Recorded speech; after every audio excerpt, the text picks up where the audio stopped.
Magandang araw po mga ka-OFW. Civil engineering po ang trabaho ko dito sa Japan. Intro po muna tayo.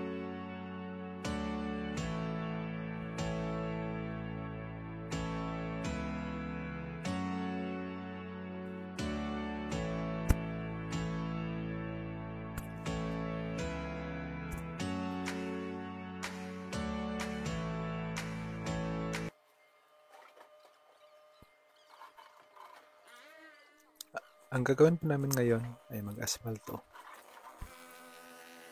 Habang yung iba ay nag-assist ng backhoe sa pagtanggal ng lumang asfalto at nilibin nila ang kalsada na may kapal na 10 centimeter. Yun ang kapal ng asfalto kasi maliit lang naman ito na kalsada.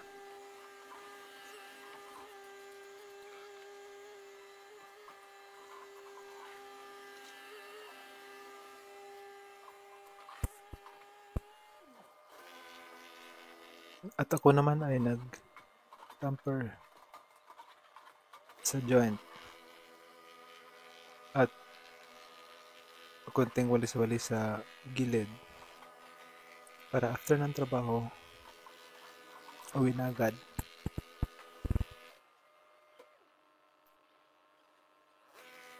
Ganito po kalimitan ang trabaho namin. Mag-repair lang kami ng sirang kalsada. Mag-repair ng mga sirang precast concrete at pagkatapos mag-asfalto.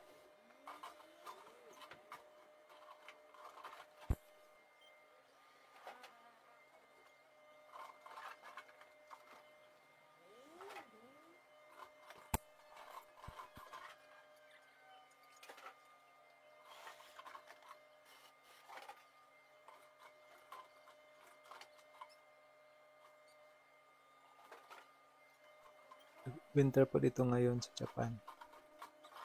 Kaya kami po ay balot na balot.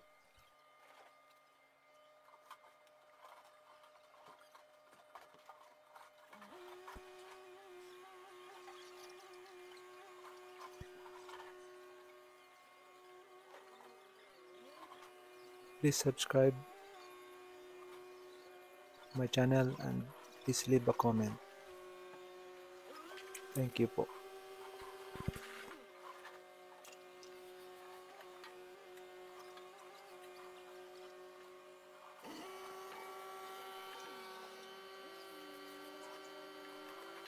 At dahil maluwag na ang area, ginamit na namin ang combined roller compactor.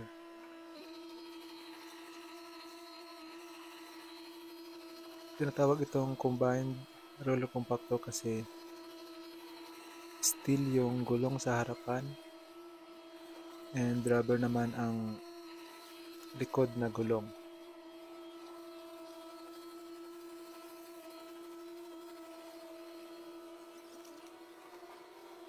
Ginagamit talaga ito para mas compact talaga ang kalsada bago mag-asfalto.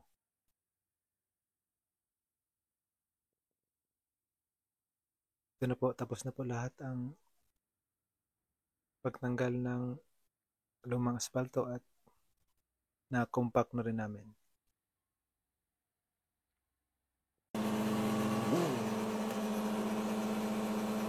Ito na po ang primer.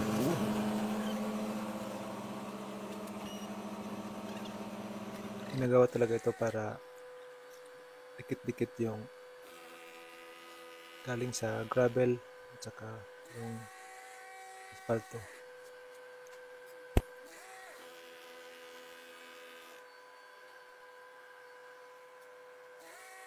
Simula na po kaming mag-asfalto. Ang pag-asfalto naman ay may advantage and disadvantage. Depende po sa season dito sa Japan.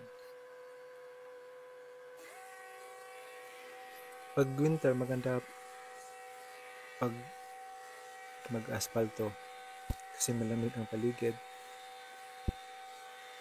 Kaso lang, kailangan madaliin ang trabaho para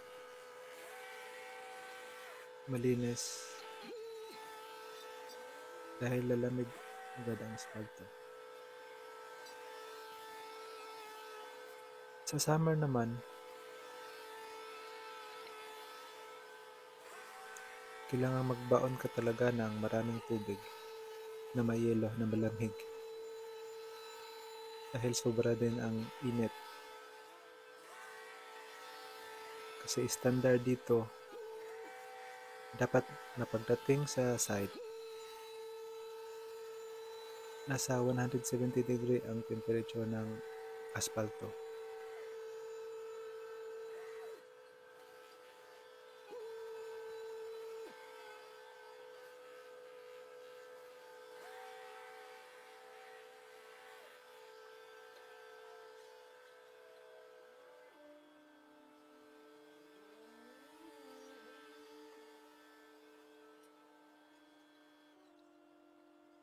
Please subscribe to my channel and please leave a comment. Thank you po.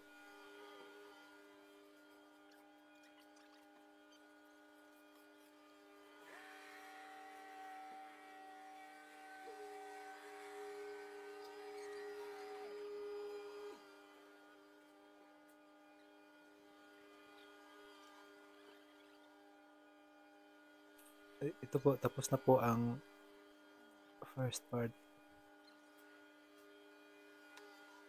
At pinapalamig ng konti habang naghihintay sa mag-deliver ng aspalto at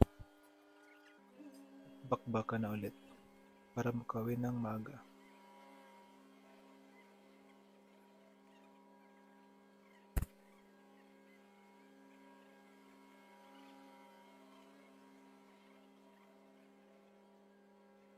Habang pinapalamig, ginagamitan pa rin ng roller compactor.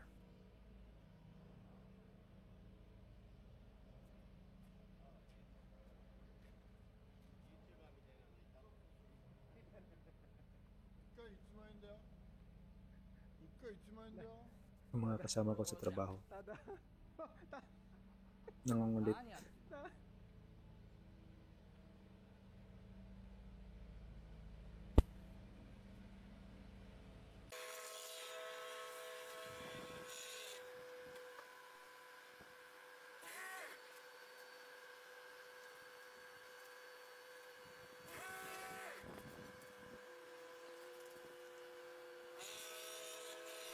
Ito na po ang pang-finish na aspalto.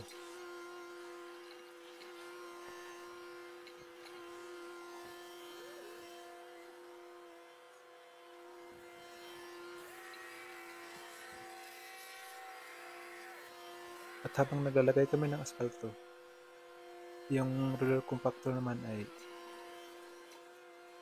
pasunod agad para level na level at malinis yung gawa.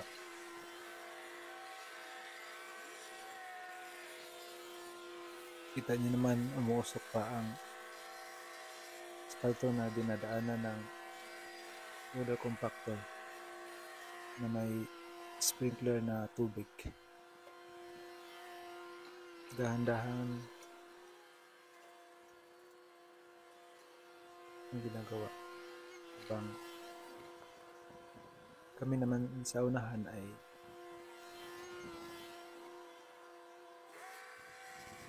naglagay ng aspalto.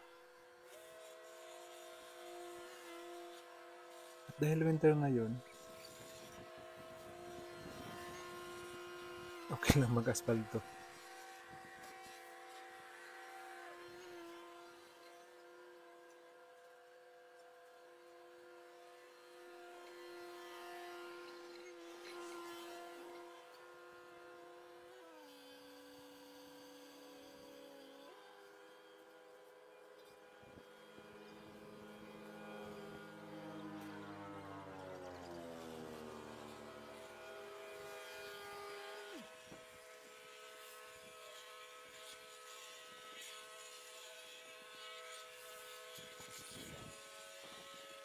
After ng madaanan ng roller compactor,